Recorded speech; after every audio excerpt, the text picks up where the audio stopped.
Bienvenue dans ce nouvel immédiat. Bonjour Hervé. Bonjour Jean-Yves.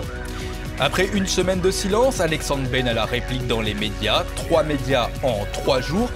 Barbe rasée, mains croisées docilement sur la table. C'est le retour du favori de Macron, média traîné. Retour sur les audiences radio. Depuis un an, Europe 1 creuse le trou. Le mercato des journalistes pourra-t-il amener un vent frais à la radio de Lagardère? Et vous retrouverez votre zapping et les tweets de la semaine.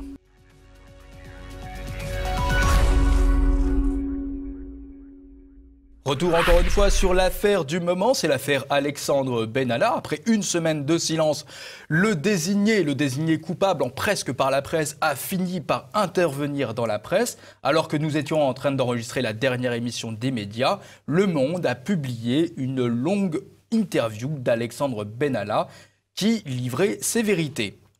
Fait remarquable malgré tout, c'est que le lieu de cette interview était chez Marc Francelet.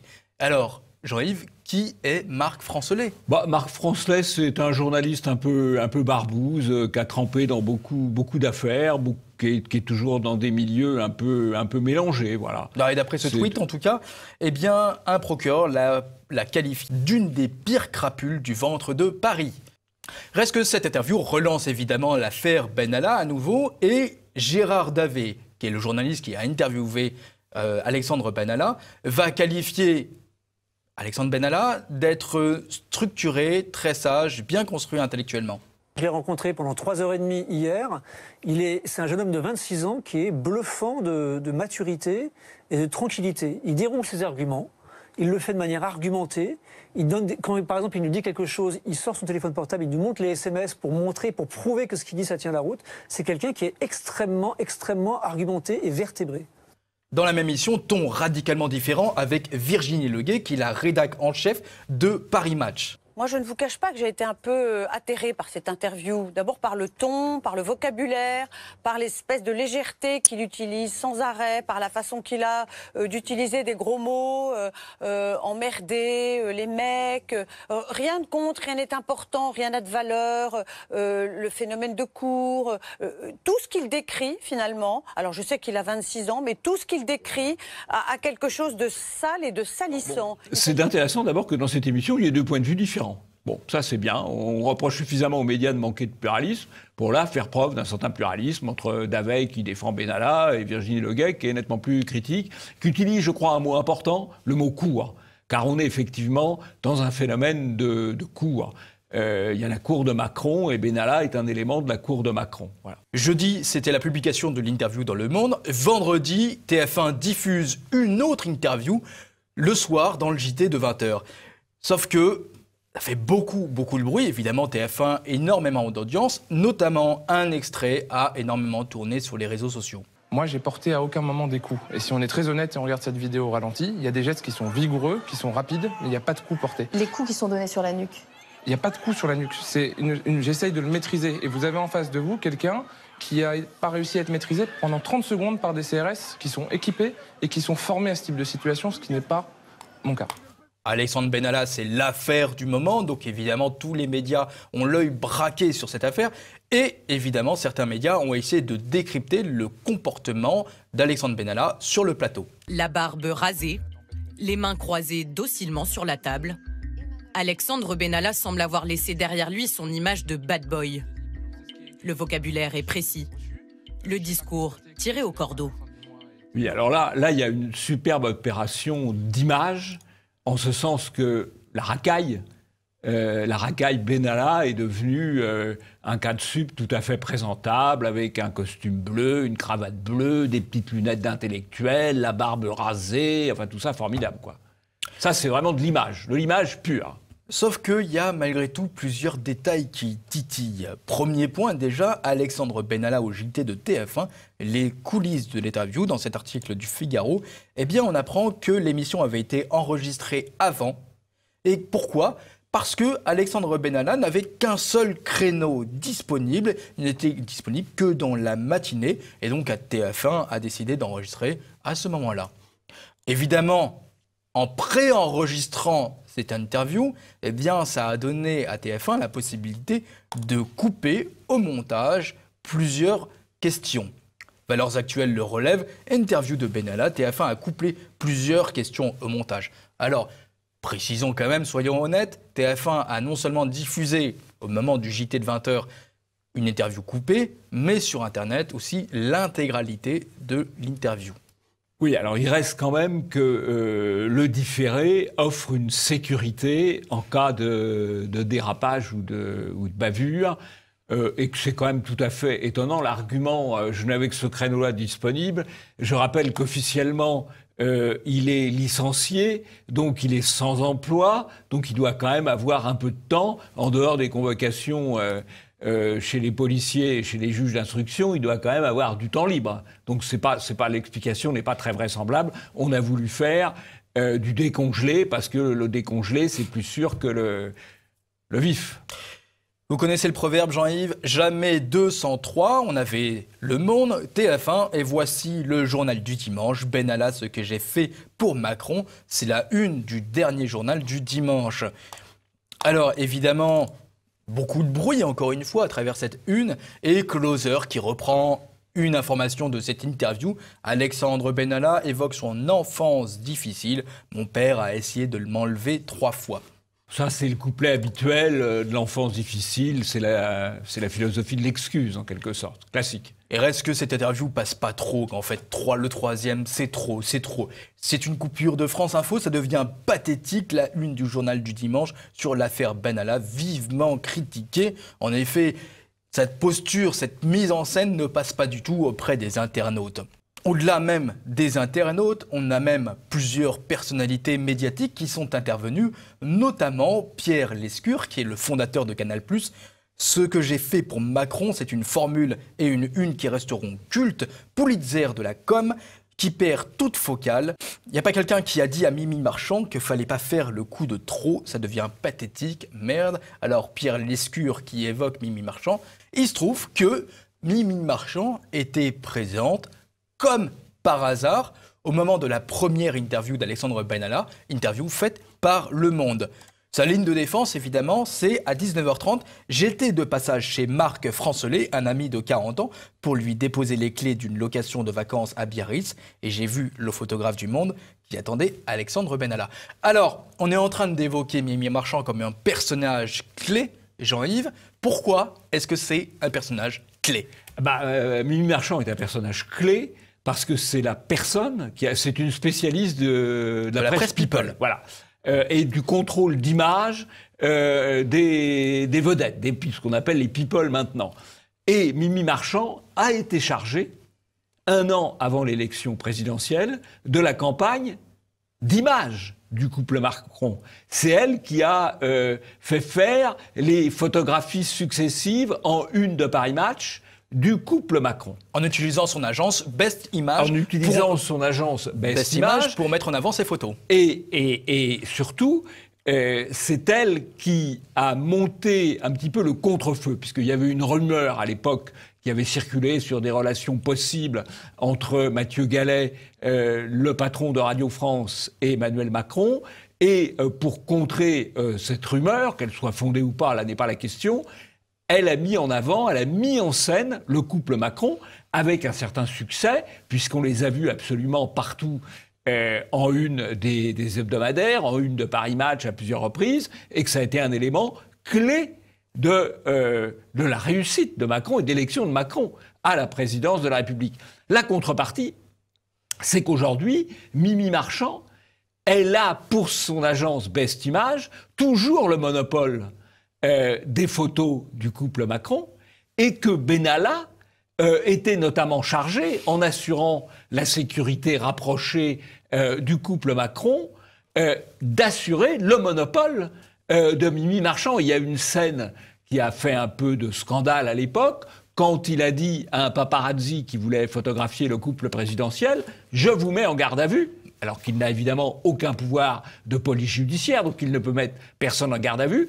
Et s'en rendant compte, il a demandé au préfet de faire intervenir les policiers pour interpeller ce paparazzi. Mais dans ce cadre-là, il protégeait l'image du couple présidentiel et les intérêts marchands, si je puis dire, de Mimi Marchand. Donc Mimi Marchand est un personnage central. Elle a contribué à l'élection de Macron. et elle en retire aujourd'hui des bénéfices pour son agence. De manière concomitante, on assiste à une espèce d'édulcoration, c'est pas très très beau comme mot, mais de cette affaire. Le Monde, Philippe Reynaud, l'affaire Benalla n'est pas une affaire d'État. Il relève qu'il n'y a pas eu d'intention d'État de commettre un acte délictueux. C'est sa ligne de défense. Simplement, il n'y a pas que Le Monde qui est dans cette ligne. On a aussi sur Mediapart, pour en finir avec l'affaire Benalla, pour l'auteur de cet article, c'est une tempête dans un verre d'eau. Vous vous souvenez, la semaine dernière, on avait évoqué un tweet de Brice Couturier qui disait « L'hystérie collective est déjà en train de retomber, Macron a bien fait d'attendre, c'était le 22 juillet ». Il justifiait d'ailleurs sa ligne en évoquant le fait qu'il sentait ces trucs-là parce qu'il a bossé autrefois dans les tendances. Eh bien, cette semaine, ce n'est pas simplement un tweet, c'est même un article. Brice Couturier, l'affaire Benalla, un fait divers estival, monté en mayonnaise. Dans cet article, Brice Couturier va au secours d'Emmanuel Macron. Les électeurs comprennent bien qu'il s'agit en réalité de contester leur choix de l'année dernière, de bloquer les réformes en niant la légitimité d'un président de la République élu avec les 2/3 des voix et qui dispose d'une majorité absolue à l'Assemblée nationale. Oui, alors c'est un propos. Alors on peut effectivement dire l'affaire Benalla, pourquoi on en parle autant, etc. Parce que c'est une petite affaire. À mon avis, c'est un peu plus compliqué que cela. Parce que c'est quoi Benalla? C'est un type qui a un comportement de racaille, qui est au plus proche du président de la République, au plus proche du couple présidentiel, et qui est en train d'essayer de monter un système de police parallèle. Franchement. C'est tout de même inquiétant, donc c'est pas absolument scandaleux qu'on en parle autant, même si ça paraît un peu simple à expliquer. Enfin, qu'un type qui est chef adjoint du cabinet du président de la République s'amuse à faire du maintien de l'ordre de terrain en usurpant la fonction de policier, c'est quand même assez hallucinant. Et c'est comme ça, en tout cas, c'est comme ça que tout l'appareil d'État, notamment l'appareil de la police nationale et l'appareil de la gendarmerie nationale, reçoit les choses et perçoit les choses. Dans l'Express, cet article, affaire Benalla, les médias en font-ils trop? La réponse n'est pas du tout évidente dans l'article. C'est une question qui est posée. Reste que c'est pour moi une question rhétorique puisque la question introduit le doute. Et Libération, affaire Benalla, de la lassitude, des excès, mais surtout des questions. C'est un article de Jonathan Boucher-Peterson. Oui, alors je crois que ce qui alimente quand même beaucoup l'affaire Benalla, c'est le côté feuilleton. C'est-à-dire que tous les jours, il y a des éléments nouveaux, notamment, et c'est là que la presse n'est pas moteur, mais la presse est à la remorque des commissions parlementaires, et surtout de la commission d'enquête sénatoriale, parce que la commission d'enquête sénatoriale fait vraiment son boulot, contrairement à la commission d'enquête de l'Assemblée nationale, qui est dans les mains de La République En Marche. Il convoque des hauts fonctionnaires, il convoque des acteurs, et à chaque fois, la pelote se déroule, et on voit un certain nombre de mensonges apparaître, et un certain nombre de dérives apparaître aussi. Donc le feuilleton, il est alimenté, en l'occurrence, il est alimenté par les parlementaires, qui font leur boulot. Alors, pour terminer un peu ce volet sur cette tentative d'édulcoration, je vais prendre un tweet de Samuel Potier. Samuel Potier, journaliste pour Le Figaro. Pour minimiser l'affaire Benalla, on a tout entendu. Tempête dans un verre d'eau, simple fait divers, affaire d'été. Ces trois mots qu'on a retrouvés dans les coupures que je viens de citer. Pour lui, c'est un raté. C'est tellement pas important qu'un simple chargé de mission se retrouve au JT de 20h. Pour lui, c'est surréaliste. Et enfin, Jean-Yves, on a relevé un mot absent dans l'ensemble de la presse, oui, repris juste 2 fois, par exception, de manière, pour reprendre le vocabulaire médiatique, de manière sporadique, avec une coupure de RT, Russia Today, Benalla, la chute du favori du roi. Et Michel Onfray, qui remploie aussi ce mot, c'est le favori du roi. Le roi, on le cite très souvent. On fait souvent cette comparaison pour Emmanuel Macron, mais pas une seule fois, si ce n'est ces 2 exceptions, on a utilisé ce mot, le favori. Alors, je crois que le mot favori convient tout à fait, parce que c'est quelqu'un qui est dans la proximité immédiate du président, du couple présidentiel, qui bénéficie de leur soutien absolu, qui bénéficient de leur écoute, et cela indépendamment de ses fonctions. Il n'a pas des fonctions importantes, il n'a pas un CV important, et il a des fonctions, finalement, très importantes. Donc je crois que le terme favori est tout à fait approprié. Alors, il faut préciser d'ailleurs... Ça fait une petite confusion avec Madame de Pompadour. Non, alors, d'abord, Madame de Pompadour était une favorite. Elle a été la maîtresse du roi Louis XV. Elle est d'ailleurs restée favorite quand elle a quitté le lit du roi, ou quand le roi a quitté son lit. Donc, mais le mot favorite, effectivement, renvoie quand même de manière assez forte à une composante sentimentale et sexuelle. Pas le mot favori. Pas le mot favori. Quelqu'un peut être le favori d'un chef d'entreprise ou le favori d'un chef d'État. Il a un rôle de favori sans forcément avoir des relations sentimentales ou sexuelles avec la personne en question. Je crois que le mot favori, il correspond tout à fait à la réalité.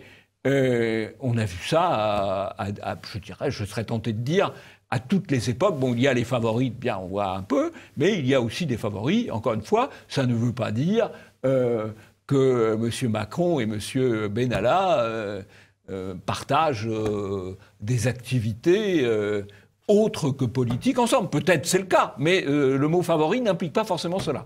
Par contre, et ça c'est intéressant, la presse n'a pas osé utiliser ce mot. Or, c'est un mot qui appartient à l'histoire de France. Jean-Yves, passons au zapping des médias.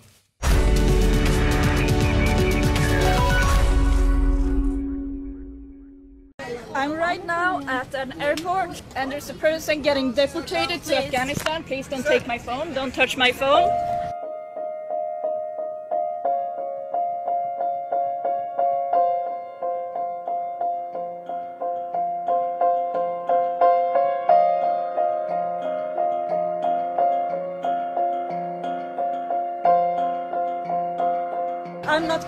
Elle fait la fierté du président américain.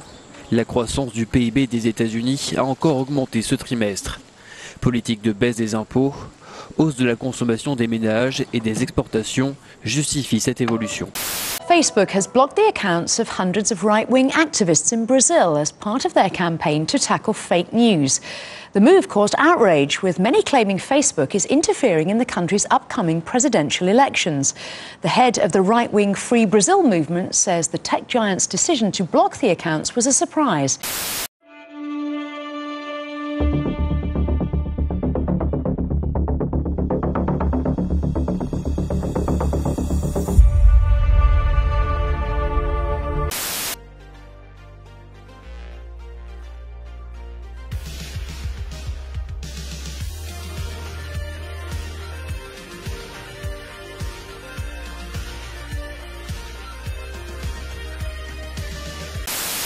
Les jeunes du Rassemblement national, ex-Front National, sont à Menton aujourd'hui aux côtés des militants de la Ligue italienne. Une manière d'afficher une certaine convergence idéologique, notamment à un an des européennes, sur un thème bien connu des deux camps, l'immigration. Les jeunes Français qui tirent les leçons du modèle de leurs voisins italiens.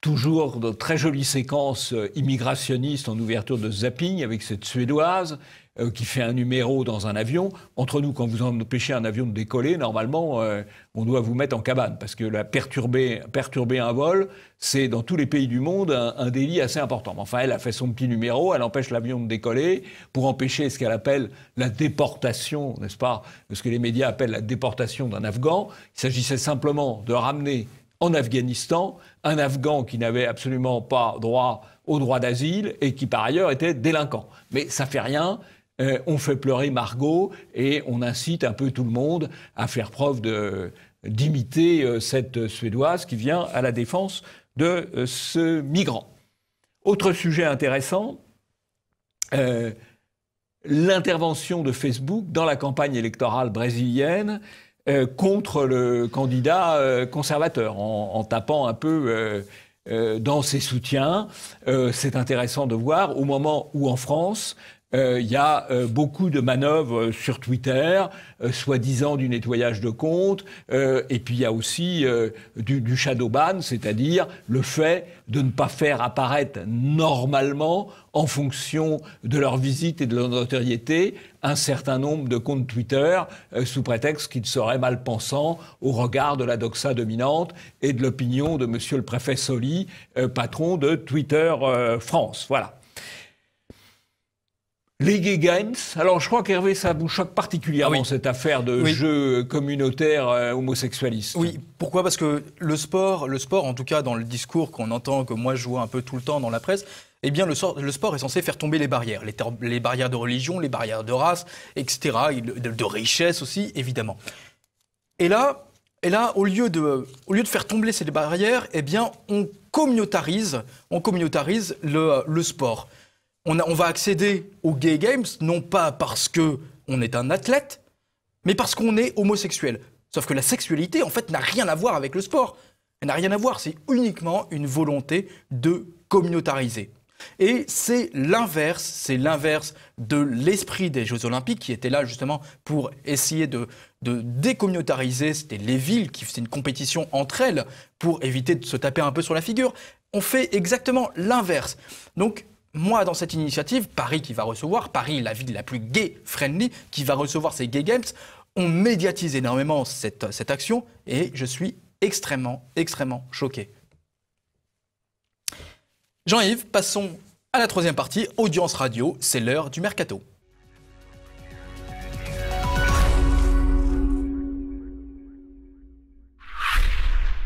Mi-juillet, les audiences radio étaient publiées Mi-juillet, les audiences radio étaient publiées dans les différents médias. Audience radio, RTL leader devant France Inter, Skyrock passe devant Europe 1 qui est au plus bas. On peut regarder ce petit graphe des différentes audiences radio. On constate que RTL est au plus haut, mais très largement rattrapé par des radios d'amusement type Énergie et Skyrock. Bon, alors, en ce qui concerne les radios généralistes, ce qui est frappant, c'est que RTL reste largement en tête.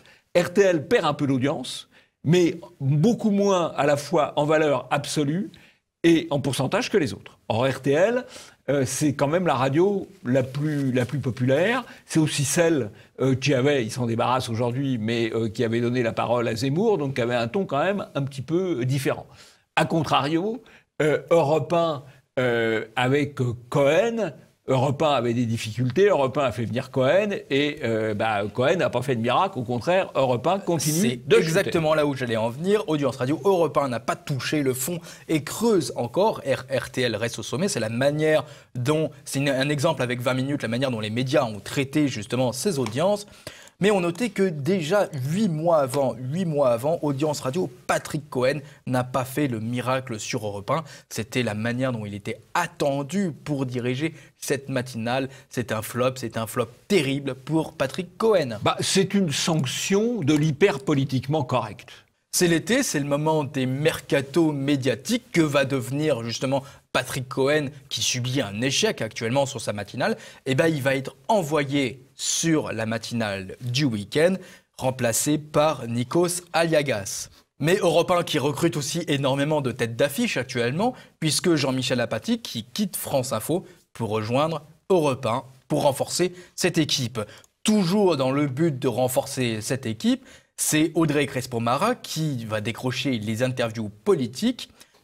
Si on se concentre aussi un peu toujours, c'est un peu technique, mais sur le mercato d'été, dans les grands visages qui quittent et qui modifient, on a Bruce Toussaint qui quitte France Info pour rejoindre les équipes de BFM TV. Toujours pour BFM TV, on a Éric Brunet qui quitte RMC pour rejoindre BFM TV. Thomas Soto qui était l'ancien animateur de la matinale d'Europe 1, qui quitte Complément d'enquête pour rejoindre l'émission politique. Et dans les émissions que nous surveillons énormément, on en avait déjà parlé, c'est Yann Moix qui quitte On n'est pas couché pour rejoindre un autre talk show énormément regardé, c'est-à-dire Salut les Terriens. Dans On n'est pas couché, Yann Moix va être remplacé, on l'avait déjà dit, par Charles Consigny. Et enfin, la dernière personnalité que je voulais évoquer, pareil, encore une fois, on avait déjà glissé un petit mot dans cette émission immédiate, c'est Salia Braquilla. Salia Braquilla qui était sur BFM TV avec L'œil de Salia que nous avons plusieurs fois décrypté. C'était une ancienne journaliste pour Le Petit Journal et retrouve ses équipes avec Quotidien. Oui, alors tout ça, c'est quand même une valse entre gens très conformistes, très politiquement corrects. On fera peut-être une petite exception pour Éric Brunet, qui est un petit peu dissonant de temps en temps. Il faut quand même aussi rappeler, parce que ça fait partie non pas du mercato, mais du dis-mercato, si je puis dire, le fait que Zemmour ait été viré pour des raisons politiques de RTL. C'est peut-être pas un bon choix pour RTL du point de vue de son audience. Et aussi le fait que Tadei, et après avoir été viré là aussi pour des raisons politiques du service public, va se retrouver sur Russia Today. Pour le reste, c'est amusant, moi ça me fait penser un petit peu à des déplacements de préfets, quoi. Le préfet du Var est nommé préfet de la Dordogne, le préfet de la Dordogne est nommé préfet des Côtes-d'Armor. Ben là c'est pareil, il passe d'une émission à l'autre. Alors, pourquoi ils sont connus d'ailleurs? Pourquoi ils sont connus? Parce qu'ils bénéficient de grandes campagnes de publicité en début de chaque saison. C'est-à-dire que là, vous annoncez le mercato. Nous annonçons le mercato sur immédiat, mais au mois de septembre, on va voir partout les affiches publicitaires avec Cohen à tel endroit, enfin peut-être Cohen un peu moins, Apathy à tel endroit, etc. Ça prépare la publicité. Ils valorisent leur image aussi, ces gens-là. Comme des joueurs de foot un petit peu. Jean-Yves, passons au tweet de la semaine.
Bon, alors, il y a pas mal de choses sur ces tweets.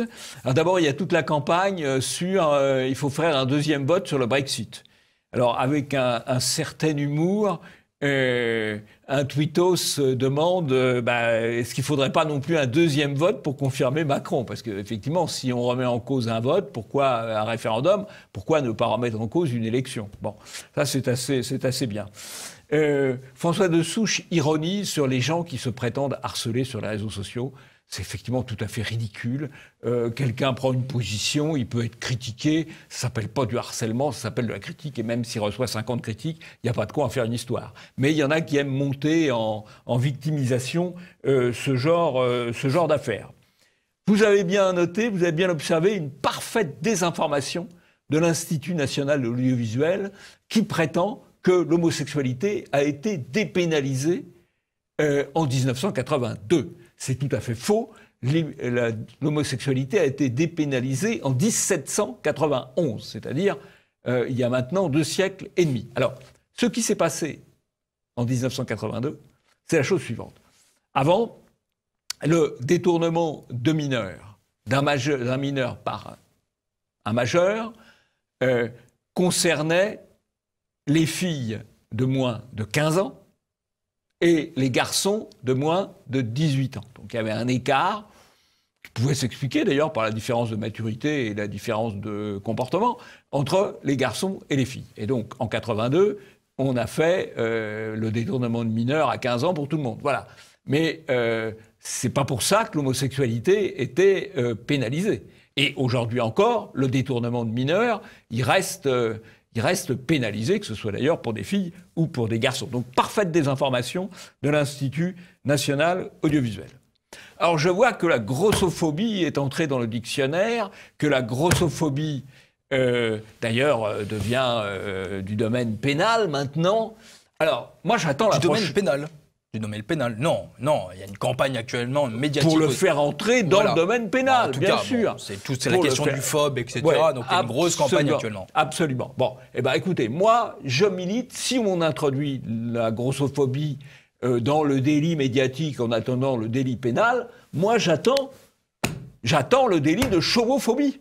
Et je vais monter une association de lutte contre la chauvophobie. Et je vais faire fortune. Ouais, pour l'instant, je ne peux pas être solidaire avec vous. Non, mais écoutez, ça peut venir, mais il faut rester prudent. Voilà. Alors, plus sérieusement, il y a l'affaire Espino, qui est absolument scandaleuse. Alors, M.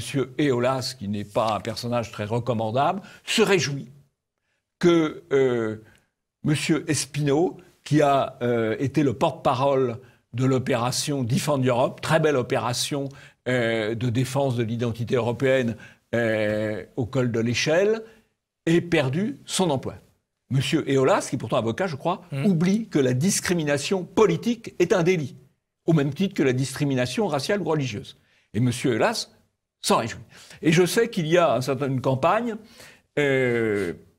menée sur les réseaux sociaux pour dire aux gens qui sont choqués par cette attitude du Crédit Agricole qui a viré Romain Espino de l'emploi qu'il occupait, de changer leur compte. Alors, changer ses comptes bancaires, c'est très compliqué.